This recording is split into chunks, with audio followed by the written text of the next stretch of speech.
Hello friends, स्वागत है आपका आपके अपने यूट्यूब चैनल पर। आपके साथ एक नई जानकारी के साथ उपस्थित हैं। अगर आप बीएड कर रहे हैं या बीएड कर लिए हैं, तो बाद आप बीएमएड करने का विचार कर रहे हैं, तब यह वीडियो आपके लिए है। यह वीडियो आपको पूरा देखना चाहिए। इसमें हम आपको पूरा डिटेल्स बता देंगे। यह video university of Lucknow B M Ed admission के लिए है। अगर आप बीएमएड करना चाहते हैं तो सभी यूनिवर्सिटी अलग-अलग अपना निकालती हैं। जैसे कि आप स्टेट यूनिवर्सिटी से एमएड करना चाहते हैं, तो आपको स्टेट यूनिवर्सिटी का फॉर्म डालना होगा। आप लखनऊ यूनिवर्सिटी से एमएड करना चाहते हैं, तो लखनऊ यूनिवर्सिटी का फॉर्म डालना होगा।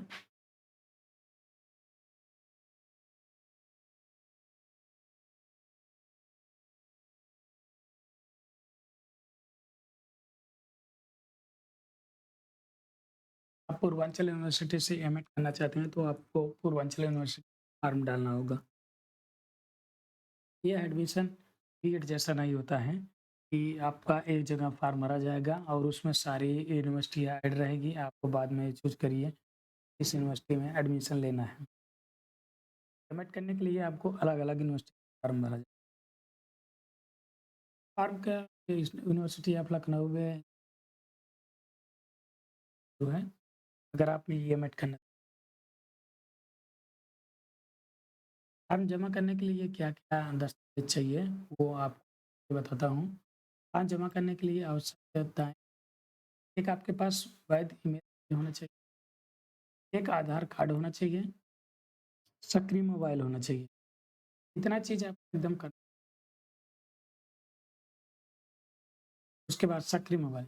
फॉर्म भरने के समय मोबाइल नंबर आवेदक के पास होना चाहिए, ये चीज़ है। उसके बाद लॉगिन क्रेडेंशियल, पंजीकरण संख्या और पासवर्ड पंजीकृत मोबाइल पर भेजे जाएँगे।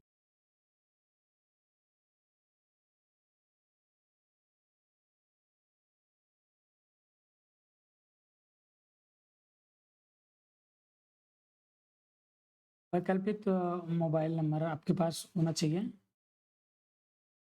जेपीईजी प्रारूप स्कैन की गई फ़ोटो, आपका जो स्कैन किए हैं वो 50 केबी का होना चाहिए। जेपीईजी प्रारूप में स्कैन किए गए हस्ताक्षर अधिकतम आकार केवल 50 केबी के होने चाहिए। यह छात्र की एकमात्र ज़िम्मेदारी है कि वह दिशा निर्देश पढ़े और आवेदक के समय पात्रता की जाँच करें। हम आवेदक के समय पात्रता की पुष्टि नहीं कर रहे हैं। काउंसलिंग प्रवेश के समय विश्वविद्यालय द्वारा पात्रता का सत्यापन किया जाएगा। Photo photo ID proof number दर्ज करने के लिए ऑनलाइन आवेदक पत्र में निर्दिष्ट स्तर संख्या दर्ज करने में से कोई एक, जैसे कि आपका आधार कार्ड, मतदान पत्र ड्राइविंग लाइसेंस, पासपोर्ट।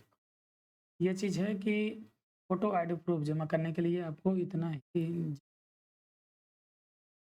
आवेदन शुल्क सामान्य के लिए जी, जी और के लिए। तो ईडब्ल्यूएस प्रमाण पत्र, आवेदक जो आर्थिक रूप से कमज़ोर वर्ग ईडब्ल्यूएस सीटों का लाभ उठाने हैं, उन्हें ऑनलाइन आवेदन पत्र भरते समय व्यक्तिगत सूचना पृष्ठ पर चुनना होगा।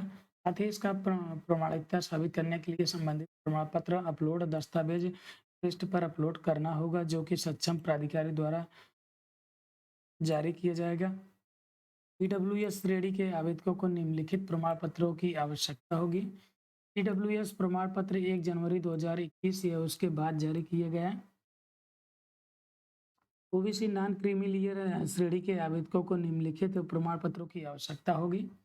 1 जुलाई 2019 को या उसके बाद जारी किया गया ओबीसी प्रमाण पत्र।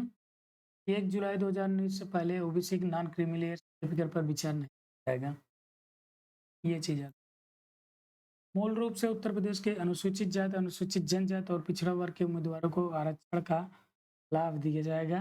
अन्य राज्यों के अनुसूचित जाति, अनुसूचित जनजाति और पिछड़ा वर्ग के उम्मीदवार सामान्य माना जाएगा। आय प्रमाण पत्र आपका, आवेदकों को ऑनलाइन आवेदन पत्र भरते समय आय प्रमाण पत्र संख्या दर्ज करनी होगी। इसके साथ इसके लिए सर्टिफिकेट अपलोड डॉक्यूमेंट पेज पर अपलोड करना होगा। आय प्रमाण पत्र जो है जनवरी 22 को या उसके बाद जारी किया जाएगा और सरकारी वेबसाइट के माध्यम से सत्यापित किया जाएगा। जिन प्रमाण पत्रों का विवरण संबंधित सरकारी वेबसाइट पर उपलब्ध नहीं है, उन पर विचार नहीं किया जाएगा। जिन आवेदकों के पास सक्षम प्राधिकारी द्वारा जारी वैध पत्र नहीं है, उन्हें प्रवेश के समय शून्य शुल्क का लाभ नहीं दिया जाएगा। फॉर्म भरना, आप कैसे फॉर्म भरेंगे? फॉर्म भरने की प्रक्रिया के दौरान आवेदकों को प्रविष्टियां कर सकता है और जानकारी को सहेज सकता है। यदि आवेदक के पास एक बैठक में फॉर्म नहीं भर पाता है तो किसी तरह से प्रक्रिया बाधित होती है तो फिर से पंजीकरण करने की आवश्यकता नहीं है। वे अपने मोबाइल नंबर पर भेजे गए क्रेडेंशियल का उपयोग करके लॉगिन कर सकते हैं और प्रक्रिया जारी रख सकते हैं। आवेदकों को सलाह दी जाती है कि वे आवेदन शुल्क जमा करने से पहले दर्ज किए गए सभी डेटा को जांच करें। अगर कोई त्रुटि है तो वे इसे संपादित कर सकते हैं या पूरी प्रक्रिया फिर से शुरू कर सकते हैं। एक बार जब आप आवेदन शुल्क जमा कर देते हैं तो पंजीकरण पृष्ठ में जमा किए गए डेटा को किसी भी परिस्थिति में संपादित नहीं किया जा सकता। पहला चरण आपको पंजीकरण करना होगा। आवेदकों को फॉर्म से संबंधित विवरण फॉर्म भरना होगा। सबमिट किए गए डेटा को बाद में सत्यापित नहीं किया जा सकता है। आवेदकों को पंजीकरण के समय प्रदान किए गए उनके मोबाइल नंबर और ईमेल आईडी पर अपना लॉगिन विवरण प्राप्त होगा। सेकंड चरण, आप व्यक्तिगत विवरण, आवेदकों को अपना व्यक्तिगत विवरण दर्ज करना होगा। थर्ड चरण, आप जो आवेदक 2022 में अपनी योग्यता परीक्षा में शामिल हो रहे हैं, उन्हें अब बोर्ड का नाम भरना होगा। ये सभी आवेदकों को काउंसलिंग के लिए उपस्थित होने से पहले लॉगिन करना होगा और योग्यता परीक्षा में प्राप्त अंकों को भरना होगा। चौथा चरण आपका है फोटो और हस्ताक्षर को अपलोड करें। आवेदकों को अपनी फोटो और स्कैन किए गए हस्ताक्षर अपलोड करने होंगे। पांचवा चरण आपका है पूर्वालोकन। आवेदक इस बिंदु की गई सभी प्रविष्टियों को पूर्वालोकन कर सकते हैं। अगर कोई त्रुटि है तो वे इसे संपादित कर सकते हैं या पूरी प्रक्रिया फिर से शुरू कर सकते हैं। एक बार जब ये आवेदन शुल्क जमा कर देते हैं तो जमा किए गए डेटा को किसी भी परिस्थिति में संपादित नहीं किया जा सकता। छठवां चरण आपका है आवेदक शुल्क। यदि आवेदक पत्र में सभी प्रविष्टियां सही हैं तो आवेदक फॉर्म जमा कर और आवेदक के भुगतान के लिए आगे बढ़ सकते हैं। फॉर्म शुल्क निम्नलिखित में से किसी भी तरीके से जमा किया जा सकता है, जैसे कि क्रेडिट कार्ड से, डेबिट कार्ड से, नेट बैंकिंग से।